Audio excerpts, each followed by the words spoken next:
from the time that they pronounced me dead was a good 45 minutes. They cut my clothes and then they paddled my heart because my heart had stopped. And I could see people screaming and crying, but I didn't realize that was actually my physical body because I was somewhere else. The only thing that I could feel, if you can imagine, absolute love and peace. There wasn't anything else to be felt. I was greeted by people I had known in the past. I'm back home again. Incredibly safe and felt at home. Welcome to a bonus episode of Round Trip Death and part 2 of our interview with Megan Brown. If you missed part 1, which came out just 3 or 4 days ago, it's episode number 352, and I would recommend listening to it first. Now let's pick up where we left off. They brought me into heaven as a visitor. So I visited heaven, and I remember a few things that happened while I was in there. All right, let's keep going. What do you remember? Okay, so I remember there was one point where everybody had to take violin lessons because the violin in heaven, it balances your left side and your right side, your female and your male side, your chakras, your meridians, your soul. It balances your soul. It aligns you with love is what it did. That's what it represents in heaven. So you have to take violin lessons. And what is so funny is when I sat down to take my lesson, Mozart is the one who writes all of the music. So automatically I sat down, I knew exactly how to play violin. It was pretty amazing. So all of us, I don't know how many of us there were, but there were multiple souls around with the music stand in front of them with the music sheet, reading what our music was. And God and Goddess were sitting in these huge chairs as like in the front. And I don't know where I was in there, like how far back I was. But at the end, I remember at the end, God and Goddess were very, happy that everybody had played such beautiful music because Mozart, as he told me, because I met with him too, he told me, he said, my music, I created the highest frequency of love, 528. And I thought, wow, here I am sitting with Mozart, But before I get there, when we were done playing the music, all of a sudden, I remember hearing flapping, like this wind gush flapping. And I looked up and there were archangels. There were all of these archangels flying in and they stood on tiers. And I don't remember, there were many archangels. I don't remember how many there were. I don't think all 1,000 were there. I don't remember though. There were so many. And it was amazing how this happened. All of a sudden they started singing. But it was this voice that was a note that doesn't exist here. It does not exist. It was literally angelic. And it was so powerful. It was so incredibly powerful how it made my soul feel. I can't speak for anybody else that witnessed it there, but I can definitely speak for myself and say that I was absolutely amazed, with the power of that note. Have you tried to recreate it here? You said it's impossible, but have you tried or listened to all kinds of music trying to find it? No, but it's interesting. I just thought of something when you asked me that question. There are 2 notes that they told me. I believe it was C sharp and B flat. And you play the 3 octaves on the piano. You can only play it on the piano or the organ or a keyboard of some sort, right? You play these notes. So you're playing 6 and it opens the pathway into heaven. So if you wanted to sit and meditate, I'm not kidding. You want to sit and meditate and you want to get into heaven, and you want to get heaven's messages. And I used to do this when I did my readings for people because I got the ability to do that after this. So I tried it for a while. I don't need to do it every time, but I got to start doing that again. But if you play those 3 notes, it opens the pathway to heaven. So which three? C sharp, B flat. What was the other one? That's it. Those two, but you play all 3 octaves Oh, okay. on the piano. Okay, I'm just making a note of that here. Yeah. Okay.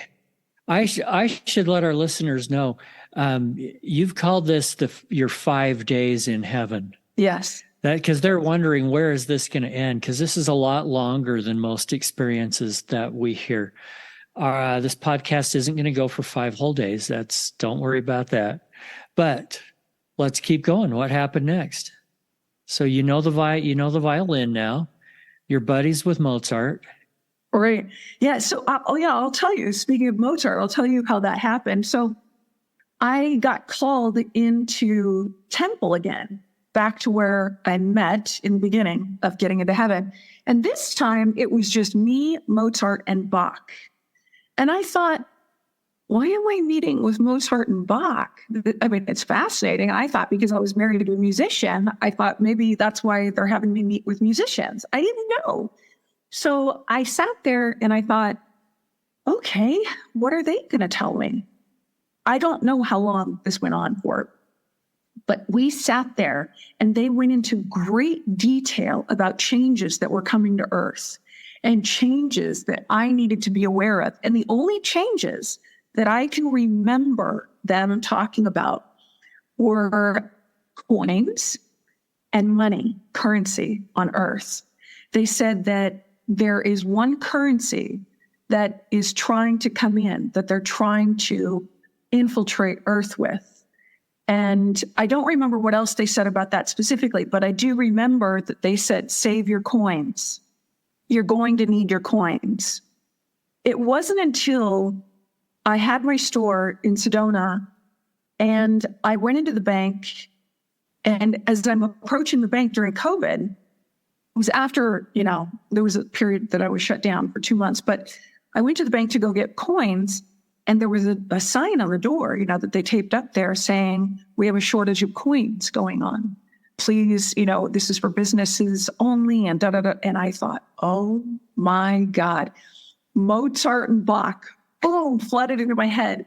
So I had been saving coins. I'd already started saving coins, but I started every penny, every dime, every nickel I come across, I put it in with my other coins because I don't know, what that's going to come to. But God also, I forgot, back in temple when I was sitting there, God said to me, plant seeds and save food. You're going to need it. And water. And I thought, really? And I don't remember when it's going to happen. I don't remember how, but he told me that importing, exporting is going to stop.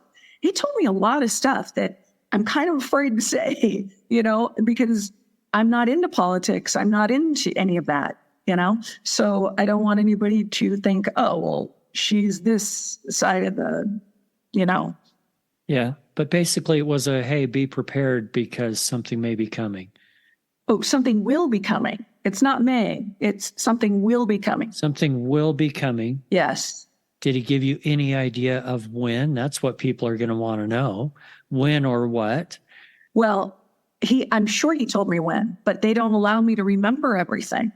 That's probably better. Right. And in other words, I don't remember when, if he did tell me when, but he did tell me. I remember so well, loud and clear, save food, save seeds, plant a garden, save water, and be prepared. I think that's always good advice. Whether you believe something's coming down the pike or not, I think that's always good advice. Yes. And COVID taught us some of that too. Yeah, absolutely. Save toilet paper. You should have put that on the list. I know, right? I didn't. It's such an earth thing, I guess. Okay, keep going. Let's see. So I met with Mozart and Bach. Oh, and then at the end, so as we're talking, all of a sudden, God, boom, just appears. And he's standing. It was Bach on my left. I'm sitting between Bach and Mozart. Mozart was to my right as we were talking. And all of a sudden, to the right of Mozart, along the side of the table, God's table, God appears and he's standing there, and we all immediately stood up and we bowed, and he said, please sit down. And we all sat down and we're staring at him, and he looked at me and he said, Megan, come forward, please. And I thought, oh, no, not God. He's so intense. What is he going to tell me now? So I walked up in front of him and I stood before him, and he looked at me and he says, what have you learned? So he was testing me. He was testing to see if I was paying attention. So I told him, and I remember immediately saying, well, I have to save my coins, and currency is going to change on Earth, and extinction. That was the other thing that Bach and Mozart were telling me about, that I reported to God as of hearing with them. Extinction, languages becoming extinct. From the very beginning, the first language is Latin. Throughout Latin was the only language. Latin is the first language from the Creator. It began with Latin. Latin broke off into many different languages. It then broke off into Italian. I think Italian was next. And then it broke off into these other languages because people were separating themselves. That's a whole other conversation. But God said, okay, so you've been listening. The extinction, right? And the extinction of humanity, and the extinction of currency, the extinction of language, the extinction of tribes, the extinction of religion, the extinction of practices. I'm standing there, and he said, okay, all right, well, you're going to go back and you're going to talk about this stuff. I thought, oh my God, no, I can't. I mean, what do you want me to do? People are going to get upset by this. And, I don't want to upset anybody. And so God just looked at me, and I started to cry. I just started crying. And he looked at me and he said, Megan, why are you crying? And I said, because this is the toughest job interview I've ever been on in my life, and I don't want to it up. And he looked at me and he smiled, and he put his hands on my shoulders, and he said, I have absolute faith in you. I've hired a pro. And he leaned forward and he gave me a kiss on my forehead. And I thought, God just kissed my forehead. Oh, the pressure's on, So I remember that happening.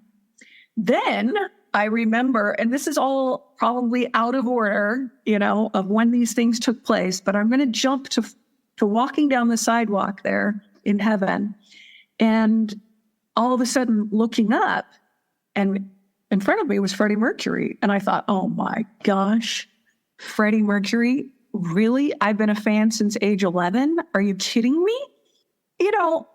I've met loads of famous people, right? What we consider famous people. But Freddie Mercury, this is a guy that I wanted to talk to. I mean, amazing. So he looks at me and he says, hi, how are you? And I said, oh my God. I said, I feel like crap. I'm in kidney failure on earth right now. It's so painful. And I'm telling him this whole thing. And he said, okay, well, do you want to have some fun? And I said, yes, I would love to. So he took my hand and he turned around and we just walked side by side. And we walked to this outdoor arena. It was a concert arena, like an amphitheater. And all of a sudden, I don't know how he disappeared, but here I am in the audience with all of these other souls wearing these white robes. And Freddie Mercury was gone, but all of a sudden this show started. It was literally a show, but it opened with Spike Jones and Billy Barty.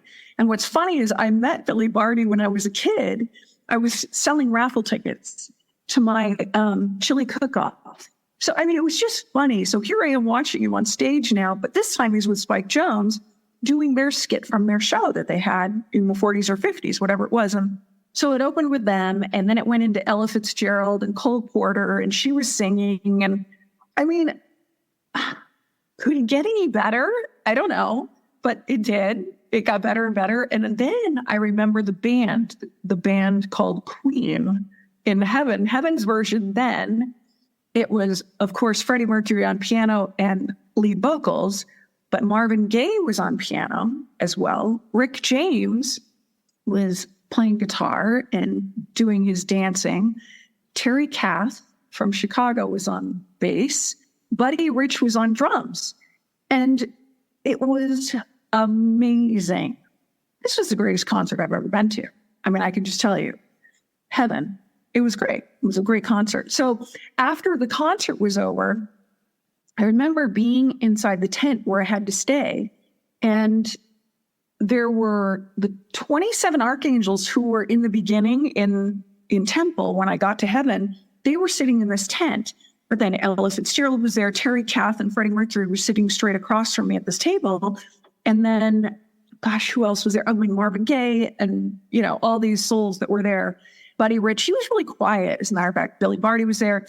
And we all just, started talking and laughing and having a great time. And we were eating bread. I remember bread in these baskets on the table, but the table was really big. I mean, it was huge. And then these cherubs would come in and fill up our glasses with red wine. And the decanter, there was a decanter on the table. It was crystal. And they'd fill it with red wine. So we were drinking wine and eating bread, telling stories, talking about past lives with each other. I was married to Marvin Gaye in another life. Terry Kath and I were brother and sister in another life. It's like, who was the husband? Who was the wife? I don't know. I don't remember all of that, but it was really interesting. It was really a lot of fun. But all of a sudden, all of these cherubs start flying into the tent, and the tent is lighting up and getting whiter and whiter. And in walks Prophet Muhammad. And every one of us immediately stood, and we all, were welcoming him respectfully, knowing he is the highest frequency of love, again, who was sent to earth. He is, as heaven told me, the equal of Jesus Christ. He said, in terms of love frequency, he is equal to Jesus Christ. I just want to be clear on that. That's what I meant by that. But he stood, and we all bowed to him respectfully, every one of us. And he put up his hands, indicating that we all needed to be seated. And he looked directly into my eyes, and he said, I want you to go back to earth. I want you to tell the Middle East, I am always with them. I have always been there. I have always prayed for them. As a matter of fact, I help pray for the world, not just the Middle East, the entire globe of earth as we know it. He told me wars will be coming to an end. He said, the wars need to come to an end. They must come to an end. Those were his words to me. And he said, I must go now. And I'm looking at, no. Before he said, I must go now, I asked him a question. He stopped talking, waiting for my response. And I said, Prophet Muhammad, respectfully, I don't know anything about you. Why are you asking me and telling me this information? Why are you asking me to put it in the book? And he said, I have my ways. And I thought, wow. So not to get too off track here, but have you had an opportunity to do that? How in the world could you deliver a message to the Middle East? I don't know. And I wrote my book because when he left the tent with all of the angels that came in, before he left, he directly looked in my eyes. He never stopped looking in my eyes. And he said, put the book out. Well, God already told me that. Jesus told me that. Archangel Michael told me that. Everybody sitting at the table told me that. They all kept saying, put the book out. Okay, so now he leaves the tent. It was quiet. All of us were sitting there. It was just such a heavy, impactful, in a positive way.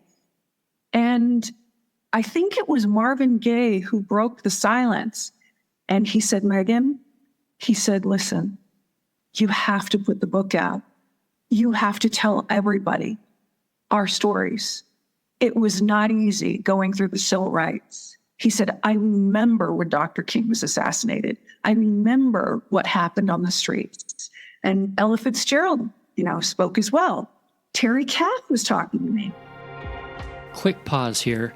This podcast is a labor of love, produced by me and my son Will, who's a university student. The show is completely free for you, but today I'd like to ask a little favor. We want to keep growing, and you are the key. If you'd take just a couple of seconds right now to hit the follow or subscribe button, then hit the share button to send it to a friend, we would really appreciate it. Now, back to our guest. Telling me about the music that he was playing and the things that they were up against, in the 60s and 70s and what they thought. And I'm sitting listening. And Freddie Mercury piped in and he said, listen, I transitioned in the height of my career.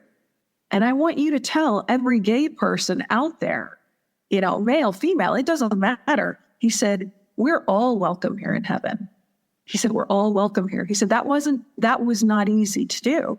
And then Billy Barty shared with me how he was made fun of.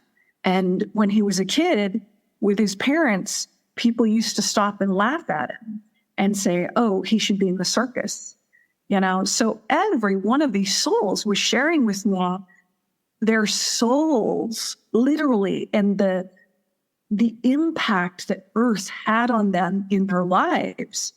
So they wanted me to come back and share that and talk to whoever will listen about what it was that their struggles were.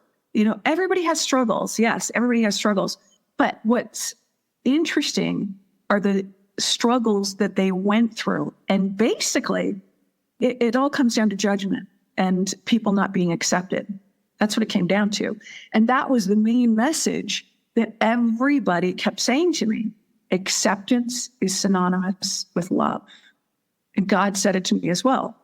God got us, every single one of them said, acceptance is synonymous with love. Take that for what it is, but it's true. It's very true. So every one of these souls shared with me. I could ask you 100 more questions at this point, but I don't want to be here all day.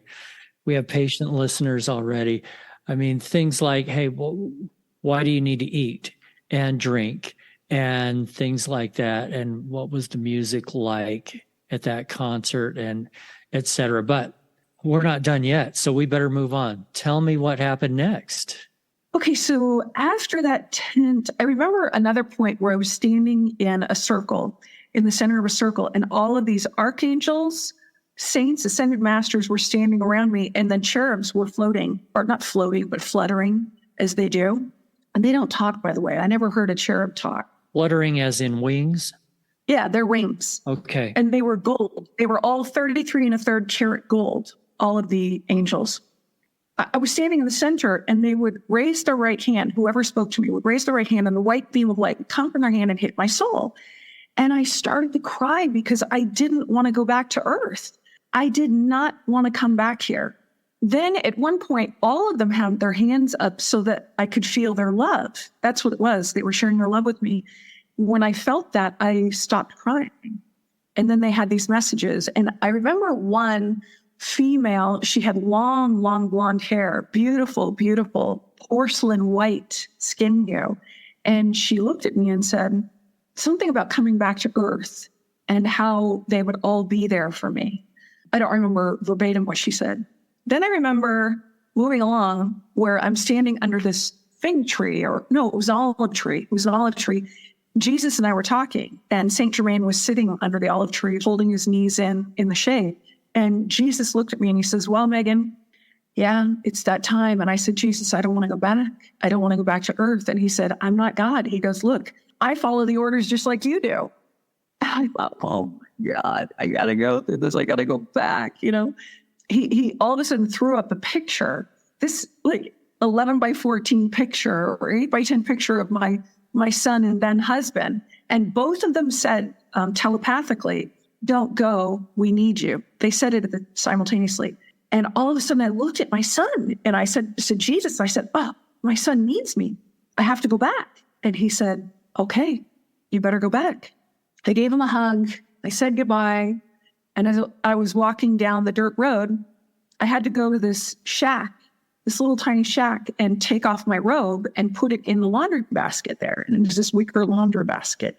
And then I left, and I was walking down the road to go back to my body, and coming to my left in front of me, coming out to greet me in the road was Prophet Muhammad. And all of these angels, all of the angels again, hundreds of them, I thought, oh my gosh, it seems Prophet Muhammad. So I walked up to him because this was the plan, that we meet before I go back to my body. I said, oh, Prophet Muhammad, I don't want to leave. And he said, well, you have to go back to earth now. And he was very kind. He was very sweet, so loving, so compassionate.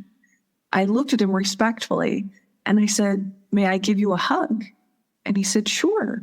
And so I stood up on my toes because he was tall, and I reached my arms around his neck to give him a hug, and he gave me a hug. As soon as I let go of my arms, he let go of his. And then I stood before him, and he said, Megan, he said, you will never be alone. He said, my hand will always be at your back. And I said, I don't know. I said, please forgive me, but I was raised Catholic, as you know, and I don't know if it's okay to say this, but I love you. And he looked at me and he said, I love you too. I mean, what more could I get? Another I love you before I left for earth. But at this time it was from Prophet Muhammad. And that was such a powerful moment for me. And then I had to go back to my body. So I remember waking up in the hospital the moment that I was like back on earth.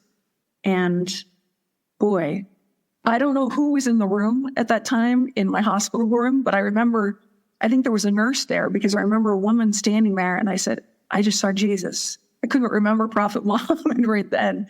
And I said, I just saw Jesus.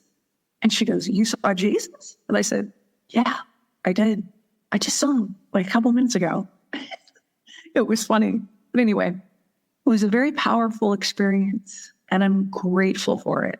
Wow, was it ever? So you went through a healing process. We don't need to get into all the detail about physical healing, but how did this change your life? How do you process something like this and move forward? And how different were you after it? It takes a while to process because, look, I've changed. The way in which I feel things now or feel about situations now as compared to before. For instance, if something bad happened to me, let's say, the only thing that I can think of is the time that I was raped. And I was 20 years old. And I remember it was a horrible experience. And now I look at that experience. I couldn't get out of that in my head. I could not accept that. And now I look at it and I go, wow, that was actually a gift. It was a gift, and it was love, who is the creator. Love is the creator, who was giving me an experience to know the bottom of what it's like to be without love and to not feel loved and to go through all of these different emotions, but then to have such an extreme where it's all you're sitting with is love and acceptance and beautiful, intelligent, incredibly fun people, and then coming back to earth and going, well, all right, this is what our life can be like, but it's about choice. How are we going to choose, and how are we going to integrate people as just humans rather than, oh, this person believes this and this person believes this, therefore they're this way and they're better than whoever. And that's not the case at all. It's all encompassing. Heaven is all inclusive. It's not just this exclusive experience. Every experience has a reason. Every experience that we go through has a reason. So I've changed in that regard, realizing that it's not bad. It just is. And you were told to write a book? I was, yeah. Right? And it's called A Catalyst, My 5 Days in Heaven. Yes. And do you feel like that represents well what happened to you? It represents some of what happened to me. Yes, I mean, absolutely. But there's so much more that I could put in there as a result of that experience well, I can't fit it all in one book. What I also had to remember in writing it was God had 2 messages for me that I had to come back and make clear on earth. And the 2 messages are acceptance is synonymous with love. The other one was, he said to me, marry science with religion. I thought, well, I'm not a scientist and I'm not religious. How am I supposed to do that? But those were his 2 messages. So I did my best in my book to make that happen. Okay. If you don't mind a personal question, you do not have to answer if you don't want to. Did this experience influence your path to a divorce at all? I think it did. And the reason I can say that is everything in my marriage I thought was great until my husband saw me and something changed. Something shifted. And I know I did. I know I was talking to heaven. I was meditating every day. I still do. I say prayers, and he didn't. And so there came a point in my marriage where I was I felt ignored. I felt ignored because when he'd come home, I hadn't seen him for however long because he's away at work. But then he didn't want to talk to me about what I was going through on an emotional level. He would listen to me. But finally, one day, I remember we were sitting in the kitchen and he said, stop talking about heaven. I don't want to hear it anymore. And I thought, whoa. So it was about 8 months later. I think it was about 8 months later, I filed for divorce because I thought, look, I can live this type of a lifestyle with him. I can have no issue for my son. He would never have to experience divorce. I didn't want to experience divorce. Oh my gosh, but look, there came a point in my meditation where, God basically told me, you have to file for divorce. You can't change his mind, meaning my husband, where he's at.